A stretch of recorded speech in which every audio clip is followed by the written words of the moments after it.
Thank God we don't have that anymore. Wait. Communist utopia. You're all just working in the turnip field, sunshine. Don't care how old you are. Roll them fucking socks up. I mean, all the people working in the turnip fields used to have it great. This is punishment for how great they used to have it while everyone else was just eating turnips. Well, not literally eating turnips, because turnips weren't a staple. No, but I mean... Like, eating turnips is a term that we have. But you're just referring to the reform camps. I mean, what I'm referring to just the general, everyday people living out there in anarchy. Right, yeah. They don't have slaves. But the turnips are just open for them to take. Well, yeah, that's what I mean, but you've still got to... That's the thing about our life, Laurie. You still have to go outside. And you have to, if you want a turnip, go out and fucking get it. Yeah. Go and pull that turnip out the ground. Now, it's not saying you have to work in agriculture, because agriculture don't fucking exist no more. That shit was a plague. Listen, everyone's got time for some turnip pulling, like. But well, of course we have, because that's part of the routine. It doesn't take long to get a basket of turnips. And what's great is you become good at it. You start to just sense that the turnip is good. You don't even have to touch it. You just know it's good. Yeah, because turnips have midichlorian levels. Yeah, well, that's it. Once you put your hand over it, it starts to vibrate. Yeah. And it means there's a shit ton of midichlorians. Thank God for Liam Neeson showing us that technique. We never would have known. We would have had no idea. We just would have been taking the runny turnips all the time. Like. Well, I mean, child mortality would be up. In fact, you might say that the only way that we've succeeded is by finding a way to get the best turnips. The only way is the turnip way. Welcome back. This is Turnip Radio. We are discussing the way of the turnip. What are your thoughts on the turnip, Laurie? I'm not just talking about a turnip, not a turnip, not a turnip in the ground. The concept of a turnip. The turnip is like a symbol, an icon. I mean the turnip as the way we all experience turnip. They come to us in our dreams.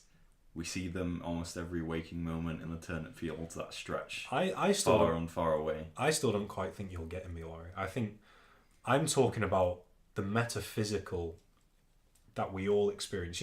That point in your life when you realise that you're going to die one day. The turnip. Turnip mortality, they call it. I thought, I'm still more abstract here, Laurie. Okay. Still more abstract. We're talking about the turnip. Oh, the turnip. The turnip. Right. The turnip that guides us all. What's your thoughts on the turnip? Well, I'm thankful for its touch in my life. How do you see the turnip? How do you experience the turnip? Well, for me, the turnip is about day-to-day life and just waking up and worshipping the turnip and thinking about the turnip and talking to everyone about the turnip. Because it's pretty much all we have to talk about now. Yeah, well, since we don't have any culture, since it's all outlawed basically. That sounds like you've really found yourself. Yeah. Well, I found the turnip. Myself has nothing to do with it. Well, that's what I mean. We all have to give ourselves to the turnip. What's the difference, Laurie? That's my question. The self, back in your fucking days of capitalist ideology and individualism, it was all about the self and who I am and finding myself. But you sound, Laurie, like you found yourself. By finding the turnip. You found the turnip. See, fucking... There we go. Oh. There we go. You found... Hallelujah. Found the turnip. Hallelujah. Now, everyone, I need you to just think on it. I feel like my whole body's just been filled with light. Think on it. You know that feeling when you find something, when you find yourself. When did you last discover the turnip? True turnips will find you in the end, but you have to be looking for them. You'll find out just who is your turnip. Yeah. And you will find the turnip. And the turnip will find you. And the turnip is why we work. In the past, we just used to work for money because that's what you had to do. And now we have a purpose. What is money? Why do we need that money? What exactly? What are the staples of life, Laurie? They're food, clean water, shelter, love. All of those. And games. Gaming. Gaming. Elite gaming. Where would we be without elite Stop gaming? Talking about elite gaming. Stop. It's making its way back. It's over. It's making its way back. You can't play games on a turnip. You can't play Mercy on Overwatch. Turnip Watch is the highest rated game since the Revolution, Henry. You don't know what the fuck you're talking about, son. Look, when I captured Jeff Kaplan and forced him to make an Overwatch sequel that was just about turnips and call it Turnip Watch, Look, I had a goal. You do and it realise was to make the you were greatest shitting game. on the face of the turnip. You should understand I've that paid for those crimes, Henry. I've redeemed myself. you're not allowed to consume turnip in the way a capitalist would consume it. You're not allowed to create it into a commercial product. The turnip is something greater than that, and you are shitting on its grave. Listen, Henry, I never foresaw that they'd make loot turnips, okay? I thought they'd keep it pure and simple. But then they added in these micro turnip transactions. And it just ruined the soul of what we'd done. I can't believe you're doing this to me right now. You know, Jim Stilling once tried to murder me. Then we became best friends. Is he dead now? No, he's out there somewhere. Making propaganda. I think he too has found the turnip.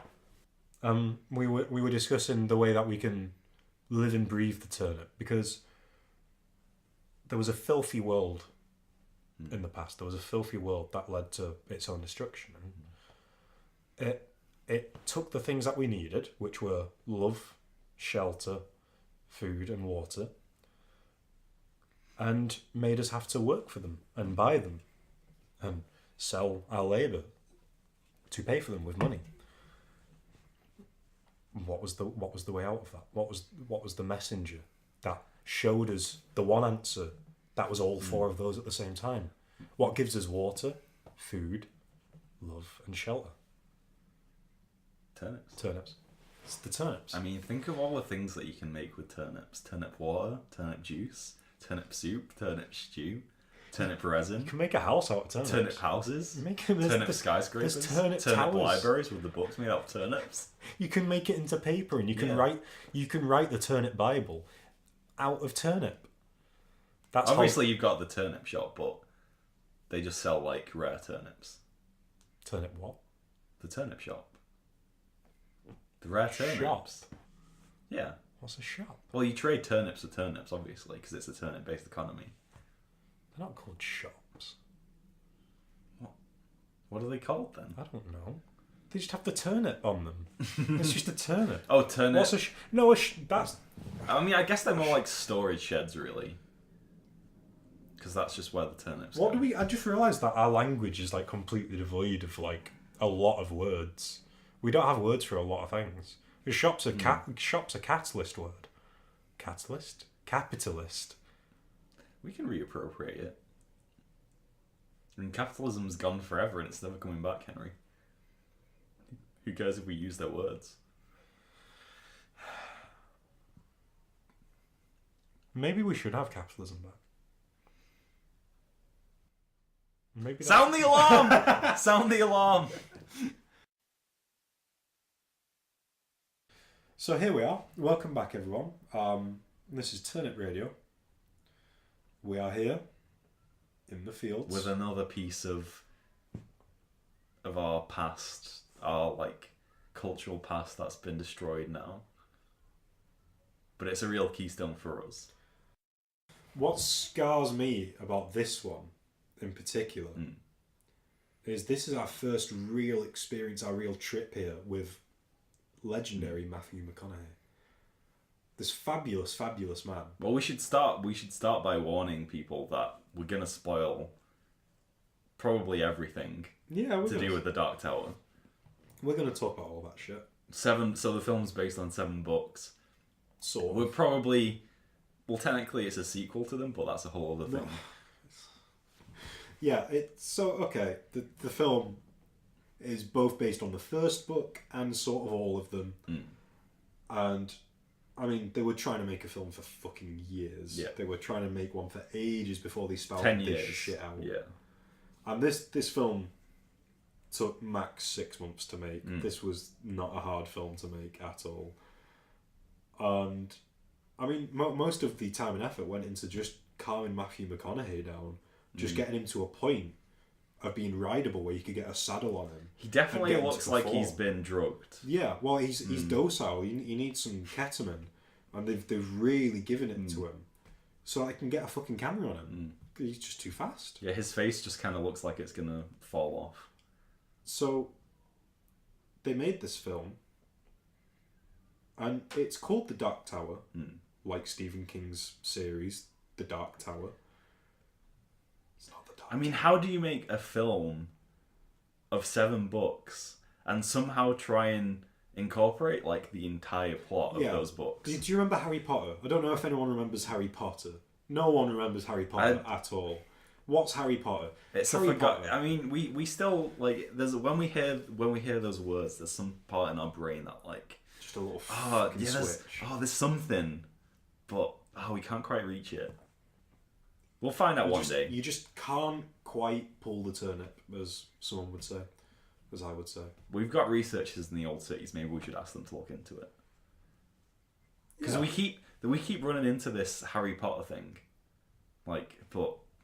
Well, anyway, Harry Potter. 7 films, 7 books, 8 films. 8 films.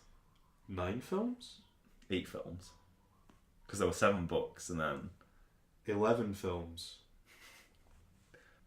Wait, 8, 10 films. 10 films.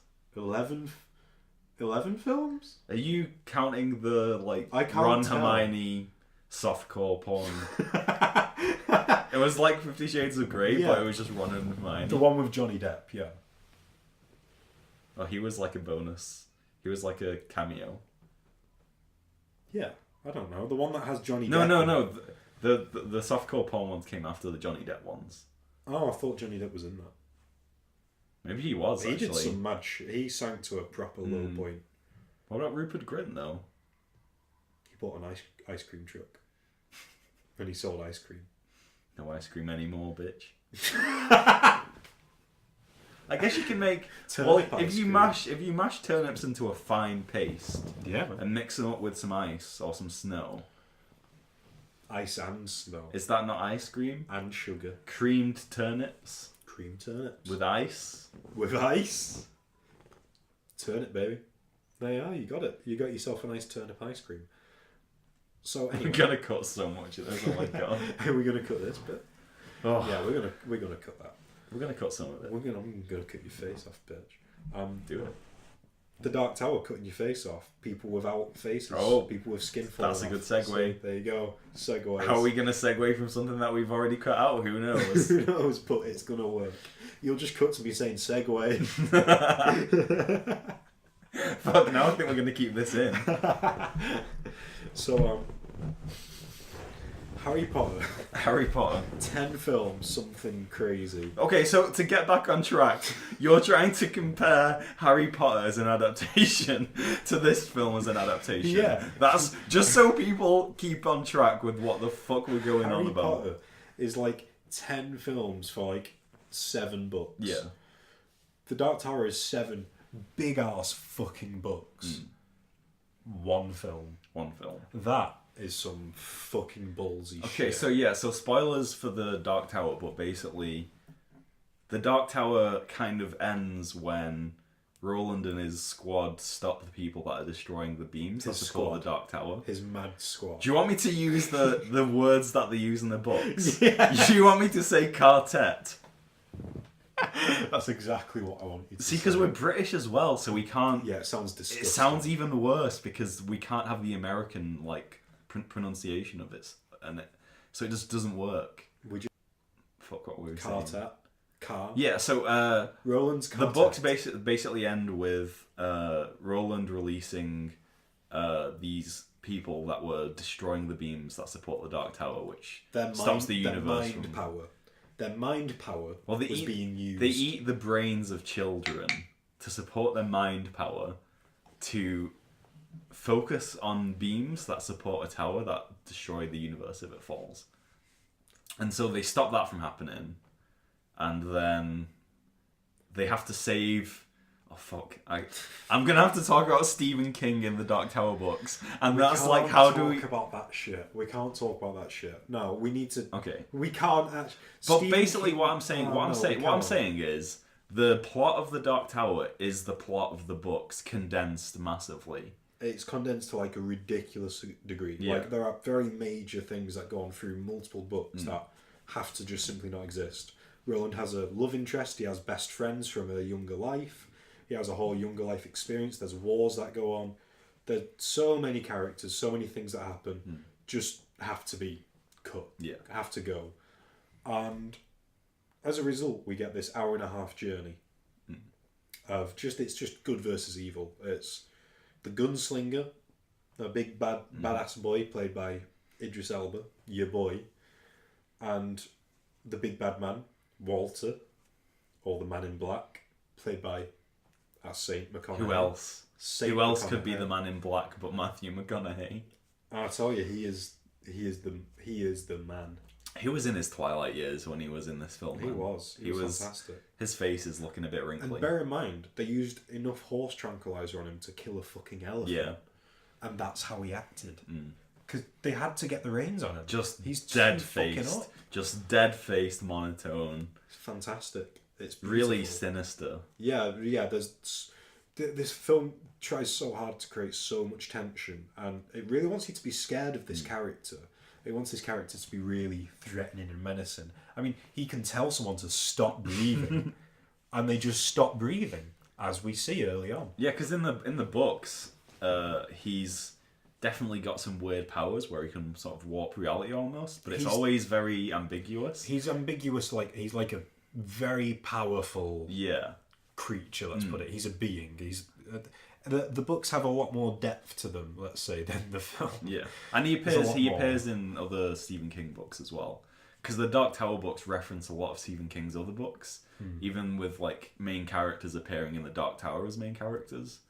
And then so you've got Walter Paddock, who's the Man in Black, and across 7 books it builds up this like sinister, like eerie man, and how he's kind of very mysterious. And then in the book, in the film, it's just this like the most cliche villain with the most bland performance, and it's Matthew McConaughey.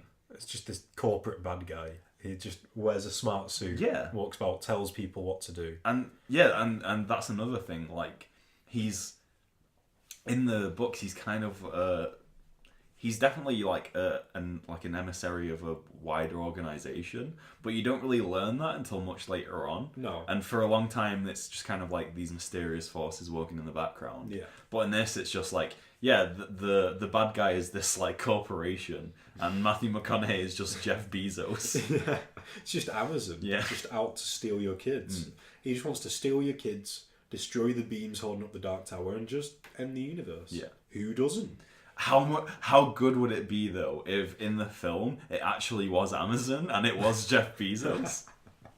Because it totally makes sense that that's the corporation that would become the Supreme North overlords. Central Positronics or whatever. I tell you what, I definitely think it would be a good moral message. It would be a good story about the downfalls of capitalism.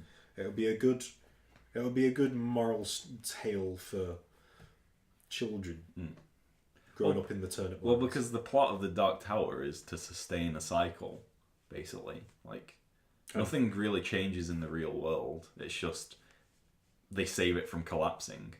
Yeah. And well, that's it. I mean, the quest all begins with Roland chasing the Man in Black across the desert, having spent his whole life searching for the Dark Tower. It ends with him, with Walter being long dead. He's only part of a much bigger picture of bad boys and good girls and different characters. And Roland gets to the Dark Tower and it fucking cooks him. yeah, He gets to the top, just fucking sends him right back to that desert. End of book 7, all the way back to book 1. well, it's like you like in the right. So the books were very sort of inspired by Stephen King. Basically, wanted to have his version of Lord of the Rings, right? Like this big fantasy saga that paints a picture of this world, or these worlds sort of all colliding. Which means in the books he spends a lot of time sort of. He's got his own language that he uses. Different like areas in the universe have their own sort of unique sort of ways of speaking, their own sort of dialect. They're good ideas. Yeah, they may not always be executed perfectly, yeah, but they're good ideas. And there's a very sort of detailed description of these not necessarily at the start, but throughout the series, like drawing out the detail of this like ancient conflict between these different sides, and it's sort of inspired by like fantasy, but more like medieval stuff, like Tales of Knights. Because like the gunslingers are knights, really. The gunslingers are basically just the inheritance of fucking Arthur, fucking King Arthur. And, I mean, they literally, in both the books and the film, they reference Arthur's gun as being called Excalibur. Yeah. So it's this really weird blend of like modern technological weaponry, like guns and the knights. Yeah, because it's medieval fantasy. Because Midworld is basically, it is like an apocalypse, but there are still people living there. So there are areas that are just completely desolate with loads of mutants and like monstrosities and just like these ruins that have been created by these biological weapons that the old people used to have. Yeah. Which were like an advanced race of humans, but... Well, it's all, if you think about it, it's all like, the books, so many of these books, they're constantly alluding to the idea that Earth and Midworld are the same place. Yeah. Just at a very different, Midworld being later point of time. And it's always making these grand allusions as to the old race of people reflecting like what was modern human society in their technology and their ignorance and their wars, much like the one we saw. They went too far. They went too far. What did they do, Laurie? What did they do in the real world? They went too far. They went too far. The Dark Tower fucking called it, mate. Yeah. They went too far. Good thing we stopped them. Well, we when they win the age of turnips now. We won't destroy ourselves with technology. Yeah, I mean, the Dark Tower ain't real. Or is it? Our reality... No. The revolution is real. I mean, the turnip is definitely real. The turnip is real, yeah. All hail the turnip. Bless the turnip. Hey everybody, welcome back to Fools No Rules. But yeah, so as we were saying, like, there's a lot of deep levels of mythology and even sort of like religious stuff and philosophy and stuff in the Dark Tower, in the books. And in the film, it's just this really cliche story of a good guy versus a bad guy, and none of that shit matters at all. Like, all the cool shit that makes the books worth reading just doesn't matter in this film. No. It alludes to stuff. It tries to throw in as many references to little details of the universe. Well, that's it. Like, things that appear in the film, for one, they're no more than just, fucking... They're like Easter eggs, really, aren't they? They're just fan service. Yeah. They're absolute fan service. Like in the books, the number 19 keeps popping up. So in the film, you keep seeing 19 in the background. But the thing is, in the books, it is used as a vehicle, and it is semi-explained as a constant singularity, much like the Hitchhiker's Guide of 42. Yeah. And it stays with these characters throughout multiple journeys. But in the film, it's just this kid. You just have this opening with this kid who's like, drawing shit because he has dreams of a dark tower. Oh wait, but it doesn't start there, Henry. It starts at an even better place than there. It does, but it's so boring. I mean, it doesn't really. It just shows a few flashes of Matthew McConaughey. It shows these kids being used as the breakers. Their heads are put in this device that uses their mind power to break the beams holding up the dark tower. You see the dark tower in the first few minutes of the film. Yeah, it's just like, oh look, there's the dark tower. In the books, like you see pictures of it, and it's always kind of like the imagery of it is so detailed.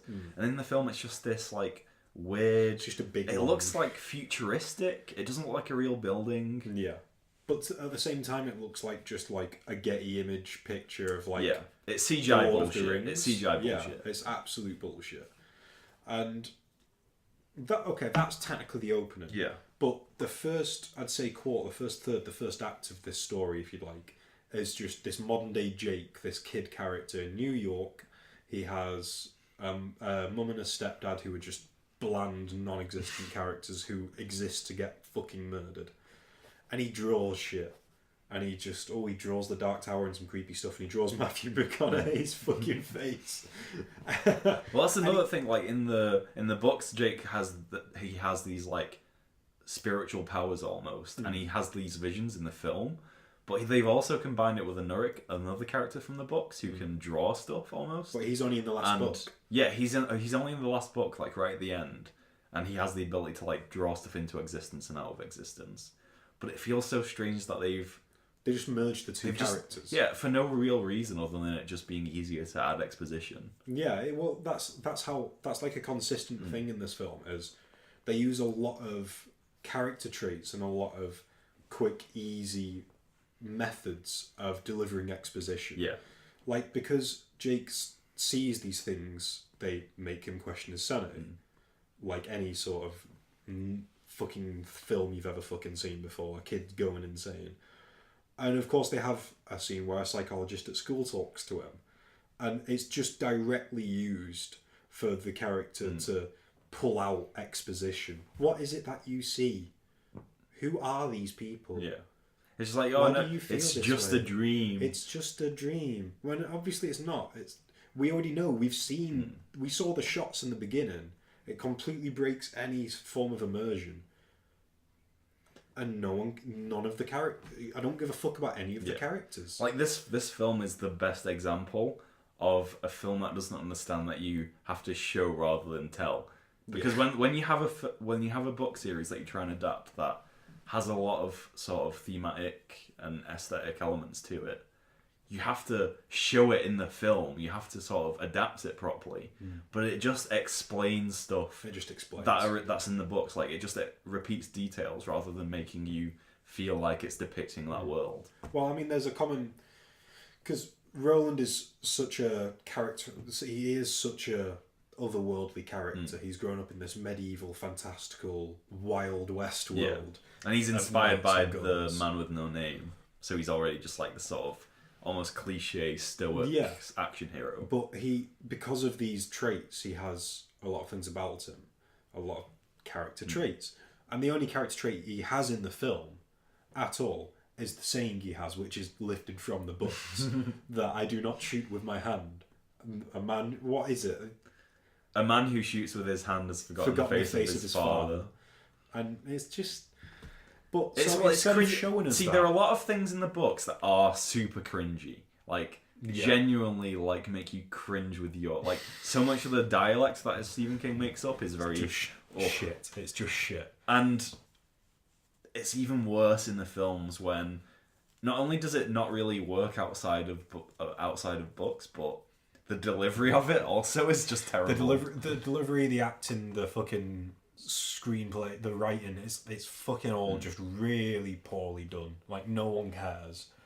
But, so this trait, whether it's cringy, but it's still part of his character, and it's a big part of the world and the mythos that Stephen King has built up. So what do? They show a scene with Roland, with his dad in some fucking fight, and they're both reciting the line. Oh, we get his character now, we understand his whole world. And then Matthew McConaughey comes along and says, stop breathing, and his dad just fucking just collapses. Oh, it's wonderful. I love Matthew McConaughey's abilities in this film because they're so unexplained, but they're so confident in their own existence. And also, the one person that he can't make just automatically stop breathing is Roland. What is his power? Well, he can just fucking say... He can just do whatever he wants. He can just set people on fire. If he says something, it'll just happen. He's in New York with his fucking trench coat, fucking strutting. And there's a young girl with a mum, having a laugh, having an ice cream, like capitalists fucking used to do. Fucking bastards. Fucking idiots. And he just goes up... He goes up to the little girl. Puts his hand over and goes, angry. No, it's hate. Is it hate? He just says hate. And her eyes turn fully black. And she just looks at her mum, and then it cuts away, and you don't see anything. That's the thing. You don't even get the beauty of scenes like this, because there's so much that goes on, where it seems because Matthew McConaughey is such a fucking funny guy. Sometimes it's like, was that also supposed to be sort of funny as well? Yeah. But it doesn't even give you the payoff of that. You don't get to see the result of that scene being funny or being serious or being tense. It just shows you what happens in the scene and then not the result. It's like, okay, that's done now. We're back to the fucking Roland story. I think this is one of those films that I like. I mean, there was a period of films, I would say. There's a period when this came out. What? 2017? It was just they just kept using the same people, Henry. Like they just kept using the same people over and over again because that's how they made money. celebrity, man. By It's just not all using just about acting. by just using familiar faces. Yeah. And I find like because Idris Elba and Matthew McConaughey have been in so many films, and they're like when this film came out, they were sort of two of the biggest actors at the time, and having them both in roles where they already didn't really fit with the source material, and then the performance was bad and the directing was bad. It was just like I can't imagine these actors as the characters that they're meant to play. No, like it's the casting fits so poorly, and again, it isn't just the casting; it's also the writing and the direction, and a lot of it's even the camera work. Yeah. I mean, half of the shots of Idris Elba's face, he looks like he's about to shit himself. It really. Well, because it's Roland's just underneath him all the time. He just looks bulgy. Roland's described as a very like stern, stoic sort of person, but Idris Elba's attempt to capture that is just to have a completely blank face, which is where kind of you need to cast Roland with like specific facial features in mind. I find because he's described in a very specific way, and because it's so inspired by a cinematic figure already, he's a gaunt sort of figure. He's fucking Clint Eastwood in the Man with No Name films. He is literally just Clint Eastwood. And Idris Elba is a really like bulky guy. Yeah. Like he looks like a Hollywood actor. Roland shouldn't look like a Hollywood actor. Roland has a lot more of a distinct, almost skinny style. He is described as almost being quite skinny, especially later on.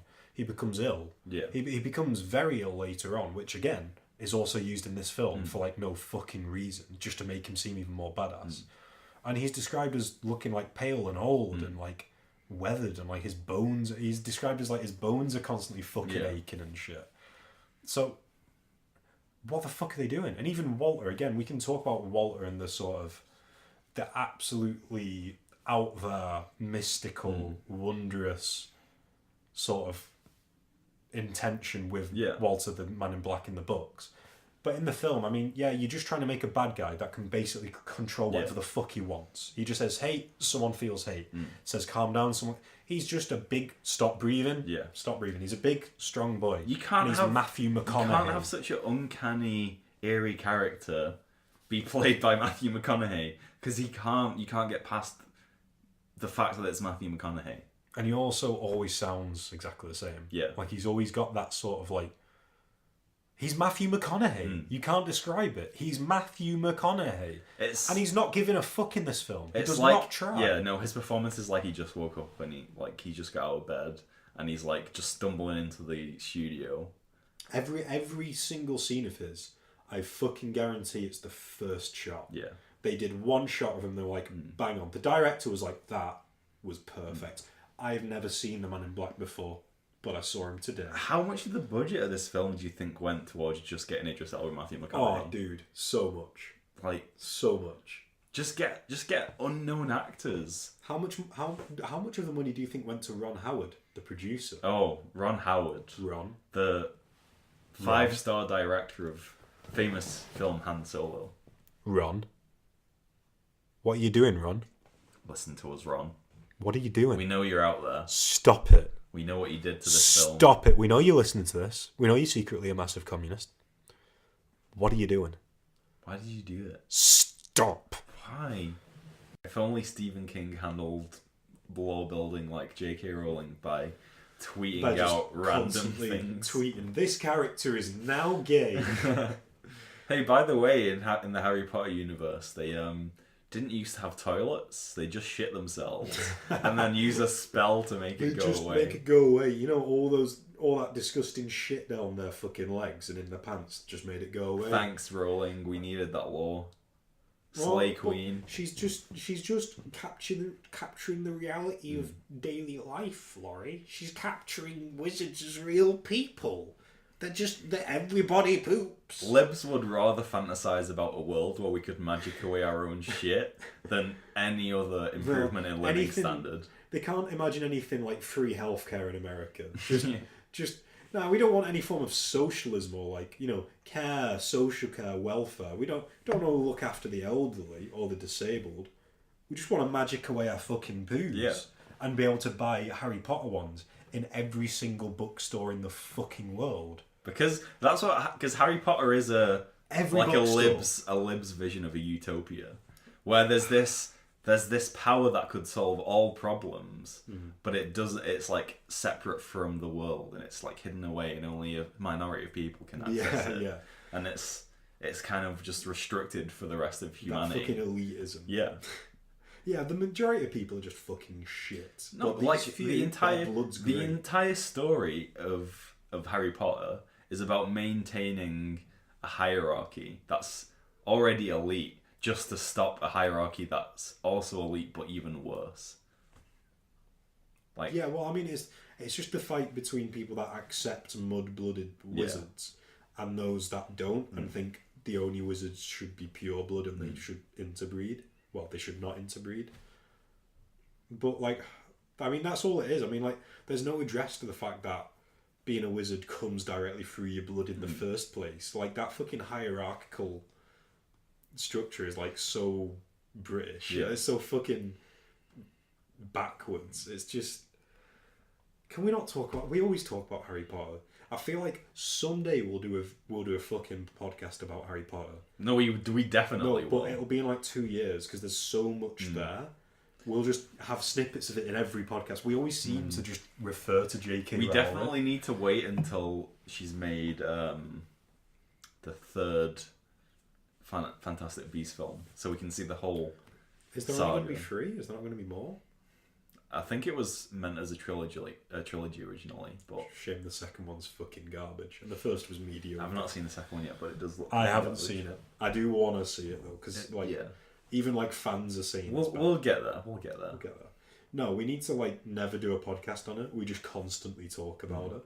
I swear every podcast we've talked about J.K. Rowling. Probably, yeah.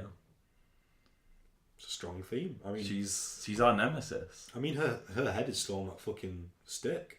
No, she's in the turnip field still. She's in the turnip field. Yeah, it's on a stick. It's like a scarecrow. Wait, when did she die? She was alive like 2 weeks ago when we last recorded. Oh, don't tell me you shot her, Henry. Did you shoot J.K. Rowling? You didn't even tell me. Oh, dude, she was still working on fan fiction I asked her to write for me. I couldn't help it. Henry, what did I tell you about shooting lib writers? She was going on about some shit about fucking Jeremy Corbyn. I couldn't stand it. That was years ago. No, but she brought it back up. Jeremy Corbyn's like the robot ruler of Mars now. That was so long ago. 21st century is oppressed by a crushing sense of finitude and exhaustion. It doesn't feel like the future. Or, alternatively, it doesn't feel as if the 21st century has started yet. We remain trapped in the 20th century. It is not that nothing happened in the period when the slow cancellation of the future set in. On the contrary, those 30 years have been a time of massive, traumatic change. Thatcher's neoliberal programme in politics was reinforced by a transnational restructuring of the capitalist economy. The shift into so-called post-Fordism, with globalisation, ubiquitous computerisation, and the casualisation of labour, resulted in a complete transformation in the way that work and leisure were organised. In the last 10 to 15 years, meanwhile, the internet and mobile telecommunications technology have altered the texture of everyday experience beyond all recognition. Yet, perhaps because of all this, there's an increasing sense that culture has lost the ability to grasp and articulate the present. Or it could be that, in one very important sense, there is no present to grasp and articulate anymore. The present moment is marked by its extraordinary accommodation towards the past. More than that, the very distinction between past and present is breaking down. In the 1980s, the 1960s seemed much further away than they do today. Since then, cultural time has folded back on itself, and the impression of linear development has given way to a strange simultaneity. Hey everybody, welcome back to Turnip Radio. And today we're continuing our fantastic conversation about the Dark Tower. Matthew McConaughey, Idris Elba, little fucking kid called Jake. Piece of shit. Little twat. Absolute piece of shit. Can't fucking stand him, want to punch his face. I'm glad he dies. Hit his teeth. He does die. kind of sad though in the books. Yeah, he doesn't die. He doesn't die in the film. In the film, he's just some little Wish he turd did. who does fine, gets to shoot one of the fucking guns and shit.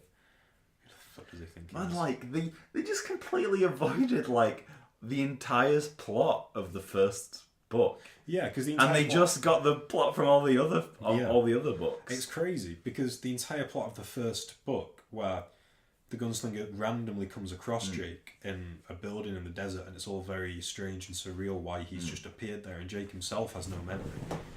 It's all this. It's a fantastic relationship and a great character study of Roland and Jake. Yeah. Both. I think it's one of the best parts of the first book. And it's that like the stuff in book 1 where Roland basically lets Jake die so we can chase Walter down. Well, that's it. That's how it culminates. That is like the main theme of the book. Yeah. Is this guy who's got this relentless pursuit of this faraway goal, and he'll kill anyone or let anyone die. Oh yeah, he lets his surrogate son. Everybody literally fall to his death. that helps him dies. I mean, that's actually a bigger thing that goes on throughout the whole saga. Yeah, and in the film, it's just Roland's the good guy, He's the and good they're guy. gonna stop the bad guys. Stop the bad guys. And in the end, it's just like Roland's sort of like, yeah, let's go back to my post-apocalyptic world where we'll go over to the Dark Tower and probably die. Let's go have some mad adventures, buddy. I mean, again, it does. I do feel like the sci-fi element, to an extent, it's treated like it's Doctor fucking Who. He's got this little young sidekick. It's mystical, otherworldly adventures beyond belief. It's a bit scary at times, but you always have fun. And that the ending, they defeat Matthew McConaughey in a fight scene that we will discuss very soon. Oh, They defeat Matthew McConaughey. They save the Dark Tower. They end up back in New York. I mean, Jake's mum is dead. His stepdad's dead. He's got no one around him that cares for him other than this random fucking guy from a different world. Rest in peace. Let's go, buddy. Let's walk into this room right here. Open this door, and they just disappear, and that's the end. They've gone back to Midworld. Which, it's a very unsatisfying film, and I think that's a good word. Unsatisfying. Because the only thing that, like, he learns in this post-apocalyptic world is that, like, violence is good. And guns can work. Yeah. Guns can do some good shit. Which, again, I mean, if anything, the antagonist and protagonist in a traditional good versus evil story should have been swapped. Because Matthew McConaughey, since he can't tell Idris Elba to stop breathing, it doesn't work. So his power against him is catching the bullets that the gunslinger fires at him. Which not only leads to a fucking boring-ass fucking climax, because it's one guy shooting, another guy just catching them like a fucking little it's fairy. like shit Matrix. It's really, really shit Matrix. It's like he looks bored whilst he's doing it. Then it's like, oh, I'll throw them back at you. I'll throw the bullets at you. Because the direction must have been just like, all right, just sort of randomly wave your arms in the air and catch bullets, and we'll just do it in post. We'll just put that shit in there. But again, like, the roles have been reversed. If it were a typical learn a good thing from this by the end, you would think the protagonist would win by not using force, by being defensive. And it's the antagonist that's like, fucking trying to shoot him. And it's the good guy who's catching it. Like, oh no, I'll subvert you and I'll fight you in a cool way and not try and hurt you. And they could have actually made it like have some impact and connection with the actual plot, where maybe it goes to like that fight scene is set in the tunnels in the first book. And Roland has to sacrifice Jake to defeat Walter. And then you can work in the sort of the tragedy element of it. Yeah. But they just want Roland to be this good guy. Well, because there's nothing easier than an archetype. If it's an archetype and it's a conventional plot progression of bad versus good, introduction of the character, finale, climax fight, good guy wins, ending. It's way easier to just get fucking out.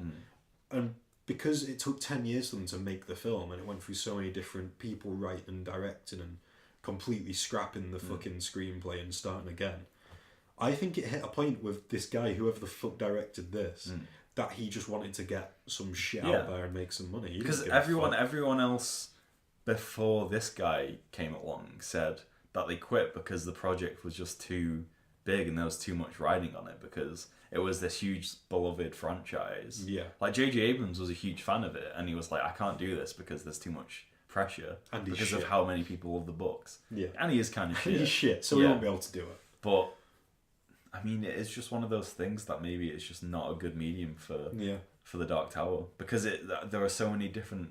I mean, it breaks the fourth wall a lot in how Stephen King is a character within the books. Yeah. And actually, it does work in the books really well. It does work. I remember reading about that before I read them and being like, "Fuck off, Stephen. That's bullshit." But upon reading it, it really fitted. It fitted into this world that really does question the ideas of time and space and question the idea of different dimensions and the whole creation of the world being bent on the fact that it was written by Stephen King. Like, you know, Stephen King is like... No, Stephen King isn't God. I was going to say Stephen King is like God. Well, it's like Stephen King is like a muse of God. Yeah, he's like a spokesperson of God. But then it alludes to the idea that all creators, whether any sort of artistic production, it's self-creation. It sort of makes this allegory of breaking the border between artistic fiction and reality. Yeah. You know, the fact that this fiction he makes becomes that reality. So there's some interesting shit going on with it, and I think he does it well. And it's also, to an extent, it's a vehicle for him to like self-criticize, because he reflects on his addictive behaviors, his alcoholism, his cocaine habit, and also reflects on who he was as a person then. So I think it has a strong personal story to it as well for him. But I think it works great in the books. But how the fuck would you do that in a film? Yeah. Like, I just can't see it working unless you did like a TV really series. Like, you'd have to have one director who's got a clear goal, set years of time out for it. You would have a big budget and make like a good 7 seasons or maybe 6 seasons of TV show. Yeah. And I think you can do the fourth wall breaking stuff in the sense of a TV show still. Yeah. Because A Series of Unfortunate Events has a lot of that stuff in the books. And when they made the new TV series, they actually did adapt it. So it was kind of fourth wall breaking for streaming services and TV shows. Yeah. So they could do something interesting with that. I think they could. There's definitely the possibility. I think to an extent, it would have to be a Peter Jackson-esque sort of escape. Yeah. Like a Peter Jackson-esque sort of escapade. Yeah. Escapade.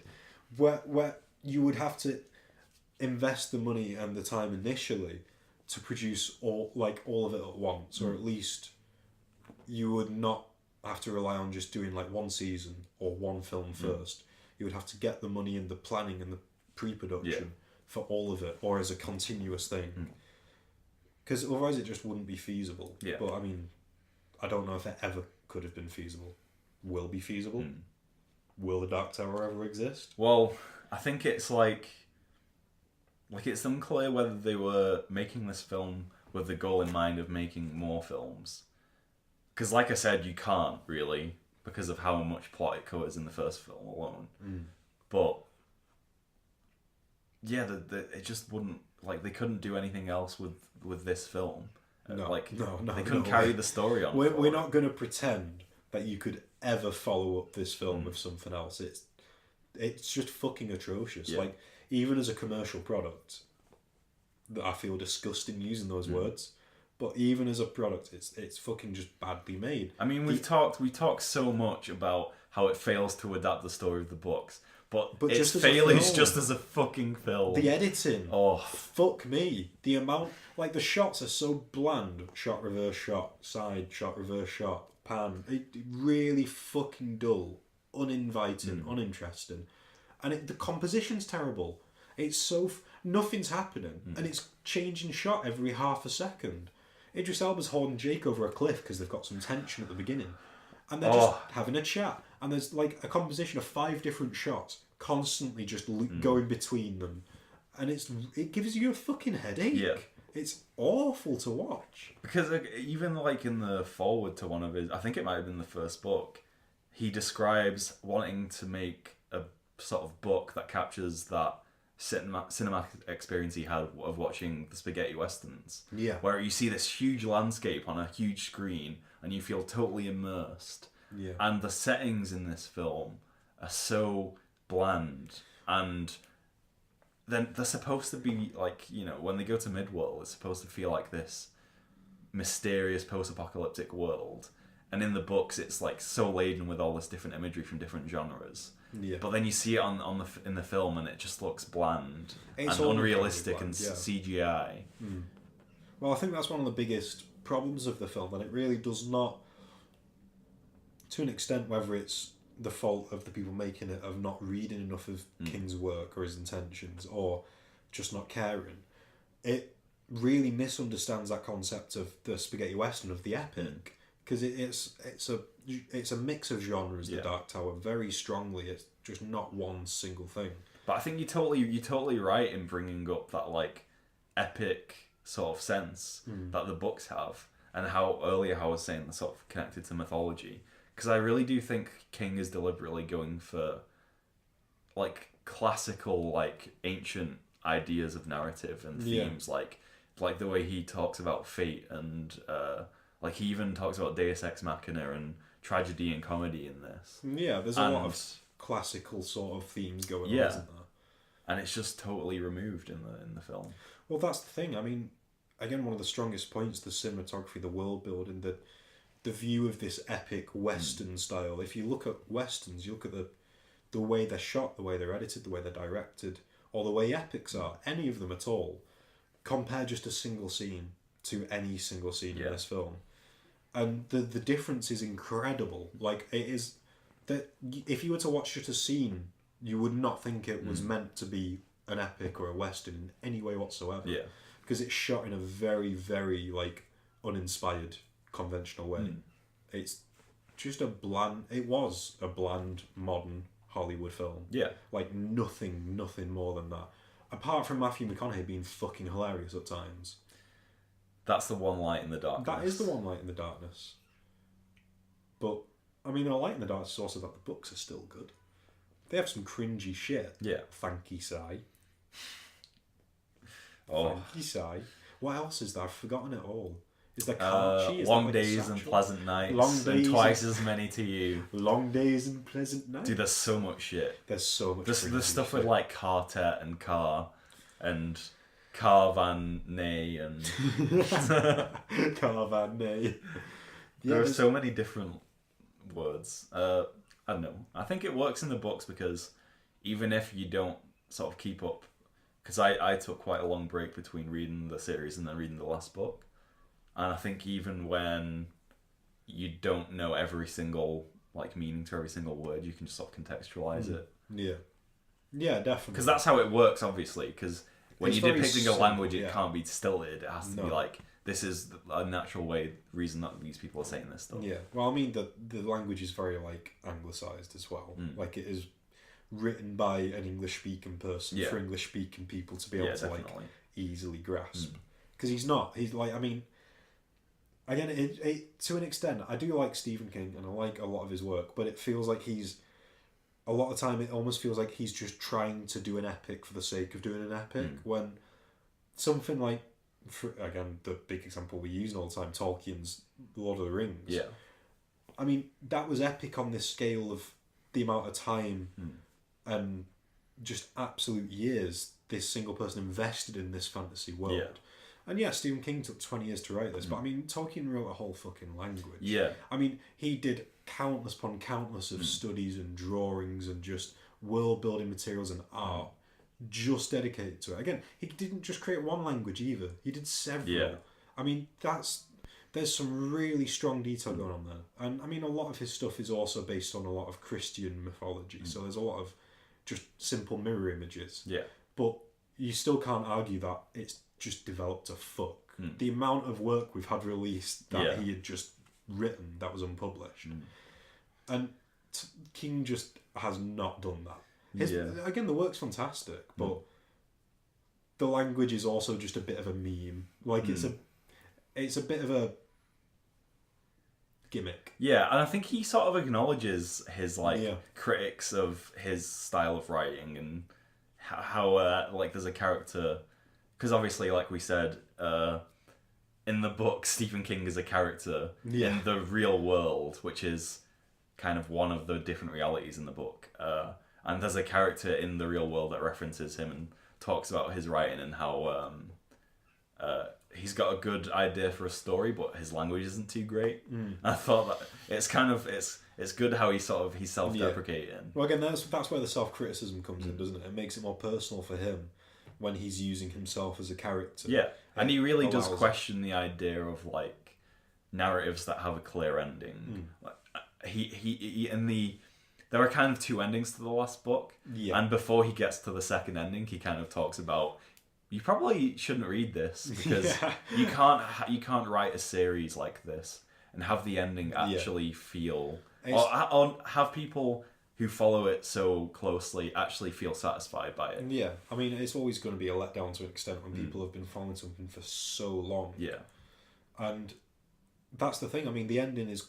The first ending, at least, the one he does, feels, you know, it sort of hits the point quite well, it hits the mark. That's like it's like a classic... It's like a classic, ending. You know, the Roland's gang all sort of meet up in a new reality, or in the old reality, who knows? Because everyone dies in the books, and then Susanna, who's like one of the last people left with Roland, goes into another reality where Eddie, Jake, and it's just Roland suggests that he's still alive, and they're there, and they sort of recognize her, and that's just like a feel-good ending. Yeah, but it also works in the context of the book because it leaves Roland and the Dark Tower open-ended. Yeah. Because the Dark Tower, I completely understand where King's coming from, because the Dark Tower is a lot more symbolic than it is a literal place for Roland to go to. Yeah. And it's not a treasure chest. It's not the fucking treasure fucking of the Sierra Madre where you hunt it down and open it and become rich off that. I mean, it's not used in that way. Yeah. It was never intended by Stephen King in that way either, I don't think. Of course, we all read it naturally and want to fucking get in there. Yeah. Like with Roland. Obviously, yeah. We relate to him. But from day one, he didn't know what the fuck he was doing, but he knew he wasn't going to go, and this is what's in the Dark Tower. So he has a whole author's note after the original ending, just saying, this isn't the ending, but I know people will be too fucking angry if I don't at least put some conclusive shit in. Yeah. Well, I think loads of the suspense comes from how, like you said, you are following Roland, but also, like we were saying, that the film totally misses the point of the hunger for going to this like magical place is that everyone dies, and that's like such a key part of the suspense of the books. Yeah, like you just the whole thing is a question of what will Roland do to get to this thing that he needs. Yeah, that's the question. The ultimate goal of the book, I believe, is to sort of study, examine, and experience the life and the goals and the character of Roland. Yeah, and it's like all, on a wider scale, like obsession and ideas of contentment that just can't possibly exist. Yeah, it's that need, isn't it? Yeah, because Roland acknowledges when he's closer to the Dark Tower that he won't go anywhere after that. Like he'll die when he gets there, basically. Yeah. And he's totally fine with that. Yeah, because I mean that's his life goal. That's what's been set, and that gives his life meaning. It gives his existence some sort of explanation. Yeah. So past that, on that existential level, well, there is nothing past that for his character. I think it's a very paradoxical thing that everyone has, where we all have these like ambitions and goals, and we think as long as we get this, we can just sort of live, we can die happily, basically, and it's just totally antithetical to. Because in reality, we're being sold that by a capitalist world, a capitalist ideology. We might have to eat cold hard turnips for our breakfast, but let me tell you, spiritually we're doing just fine. We're all right. We're fine. I'm happy with turnips. Hey everybody, welcome back. This is Fools No Rules. I'm a fool and he's rule. And we're here having a Scooby snack. I'm going to talk about the Dark Tower. Oh. I'm sorry, that was... I'm just glad that now we have the Garfield Dark Tower. Oh, I do not aim with my lasagna.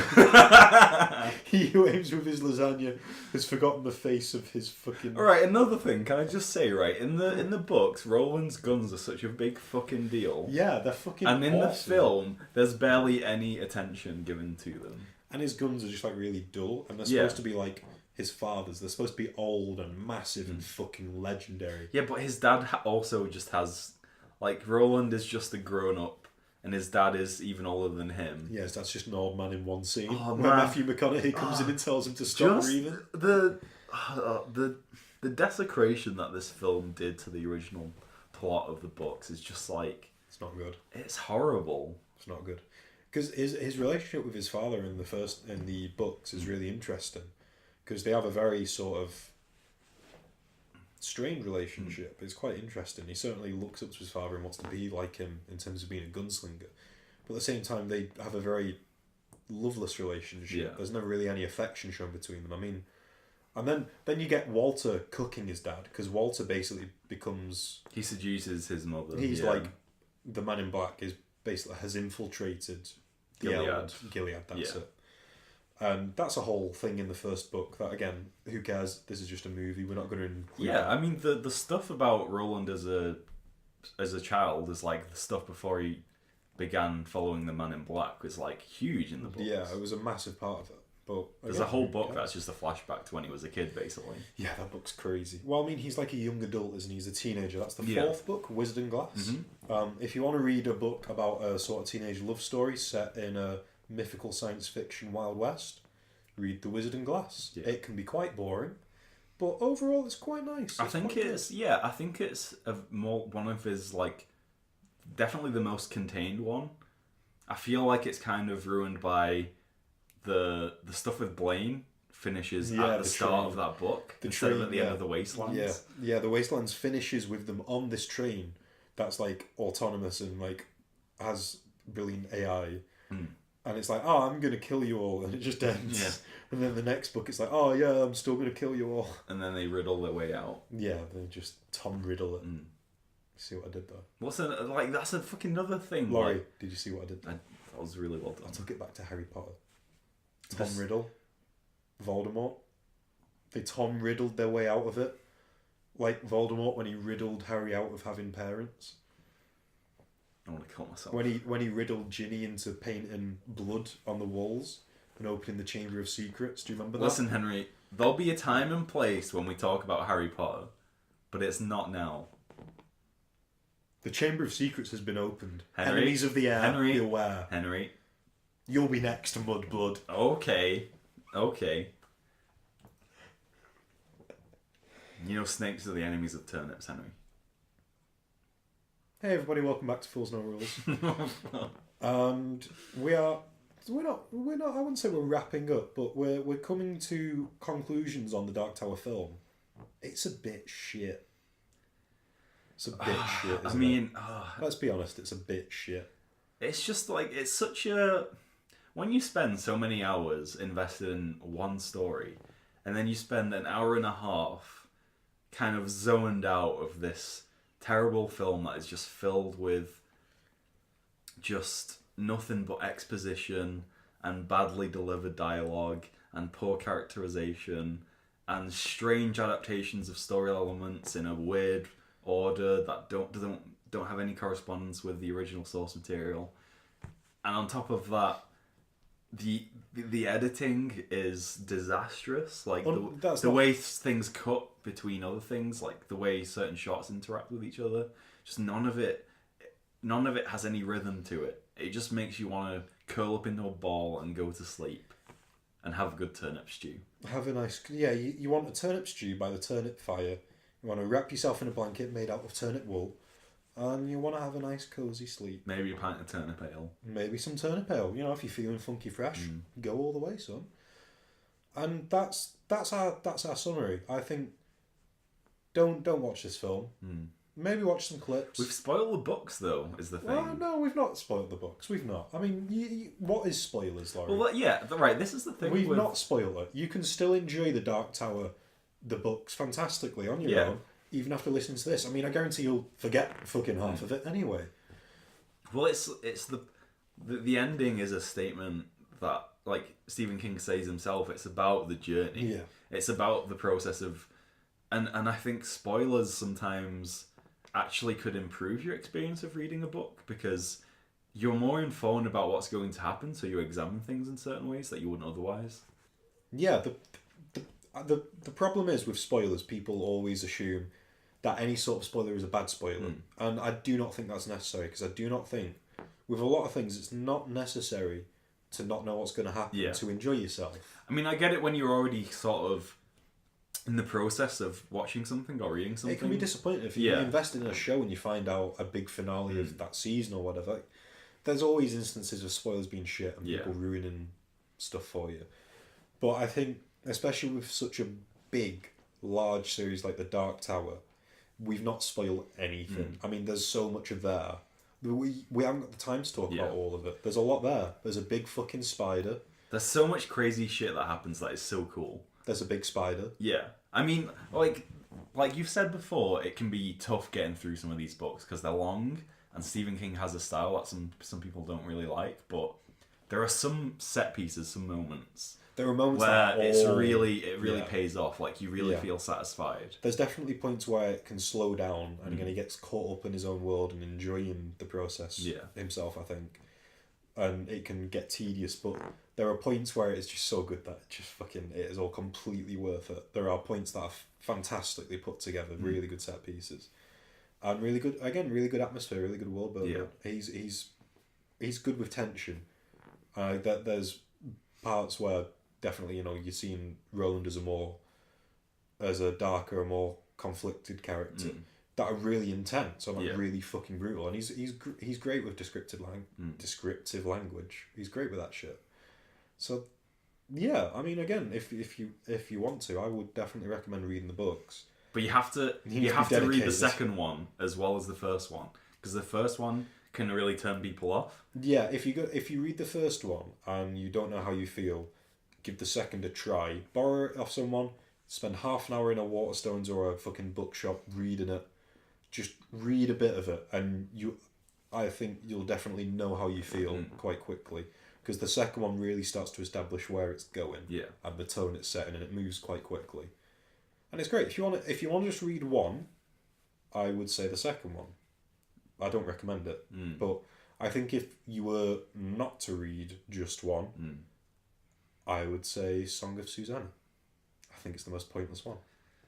Yeah, because I think the last book kind of contextualizes pretty much everything that happens in that. Song of Susanna is just between the Wolves of Calla, which is fucking huge, and the last one. It's just sort of there. I think it's one of the weaker parts of the series is the way he deals with the fact that Susanna or Odetta has multiple personality disorder, and I feel like it can become a bit contrived. Because it kind of is just an excuse for a certain plot point to happen. Yeah, no, it is a plot point. Where she gives birth to Mordred, and it just feels like it takes up so much space of the story, but it doesn't feel like it's particularly going anywhere, and it takes a long time to eventually end. We do know where it's going. It's going to a human baby that can turn into a spider. Which then gets killed by Roland very quickly. Yeah, it just gets killed by him. Really easily. It's like a sort of transactional thing, isn't it? Because Oi kills himself so that Roland wakes up in time. Oi is like the dog. Yeah, Oi's the dog. Oi is the Scooby-Doo. But he's kind of like it's supposed to be sort of like a crossbreed of a dog with sort of a raccoon. It's like an odd creature. Yeah, I always just picture him as a dog, honestly. It's a dog. Or the dog from Up.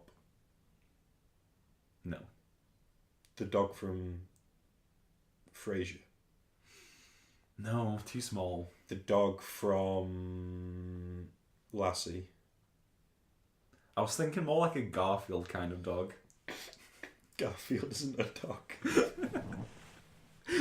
No, I want them to make the fucking Dark Tower TV show, but I want Oi to be Garfield. Just Garfield. No, but it's Bill Murray Garfield. Laurie. They use the same CGI technology for that film. Laurie, that's a really fucking dumb idea. No, it works really perfectly because the Dark Tower is full of cultural references.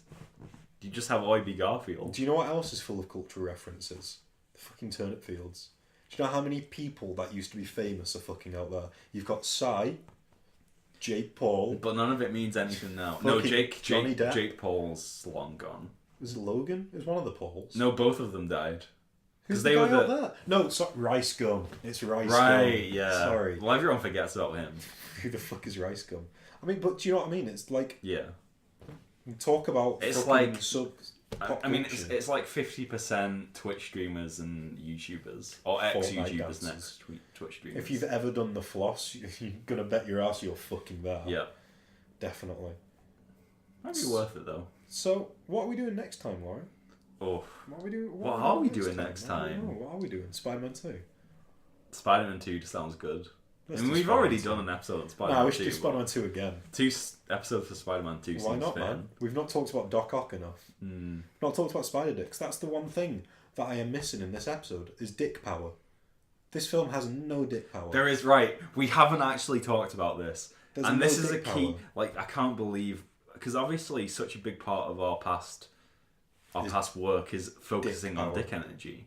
And there is just none in this film. No. Absolutely zero. No dick energies. Minus even. I wouldn't say it's Yeah, even no, zero. negative It's dick fucking energy. Negative. It really is. So that's our conclusion. Don't watch this fucking Yeah, film. I mean, what else can we say past that? I mean, if you're building up your Matthew McConaughey collection, obviously you have to watch it. Yeah, of course. And I Which we understand. If you're a Matthew McConomist, then absolutely fine. We're not judging you. But if you're watching this as your average modern neoliberal in the past film viewer, don't watch it. we're trying to send this into the past through, because obviously we've gone to the past to make Twilight, so we think if we've not made Twilight yet. No, I mean we're going to make Twilight. Yeah. But I mean, I think if we use the utility of time travel to send this podcast into the past, we'll get way more views. That's the whole point.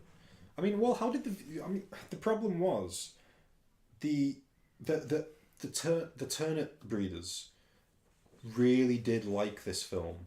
I don't think we can use them as a good test subject. Yeah, because they're basically like... Because they were capitalists. Yeah. And they simply saw this film as some sort of capitalist allegory in which good defeats evil, capitalist defeats... Order is restored. They saw it as this very hegemonic, traditional, conservative power structure. Yeah. And that's the problem. I mean, they're inbred. They don't know what the fuck they're talking about. They are out there literally pulling turnips out the fucking ground. I mean, like, nobody knew at the time what streaming Fortnite for 14 hours a day would do to your brain. But we're seeing the impacts now. It was not good. Or in Harry Potter. Not a good thing. I mean, I'm really glad that... Because at the time, we were like, oh, man, we drink so much Monster Energy, like, what's going to happen to us? Thank God it turned out that it eventually turns into a super soldier serum, the longer it's in your bloodstream. I'm just really happy that it turned out that Monster Energy were actually a front for a communist league. Yeah. That were actually using extreme sports to promote anarchy. Otherwise, we never had made the Antifa super soldiers. And if it wasn't for them, we'd never have won the revolution. Very true, man. It makes you think. It makes you think. I love a good revolution reminiscence. Evanescence. Wake me up. Do you know what I'd say we've done? We've dug ourselves a turnip. We've dug ourselves a good old turnip. We've dug ourselves a turnip. You know, a whole basket full of turnips.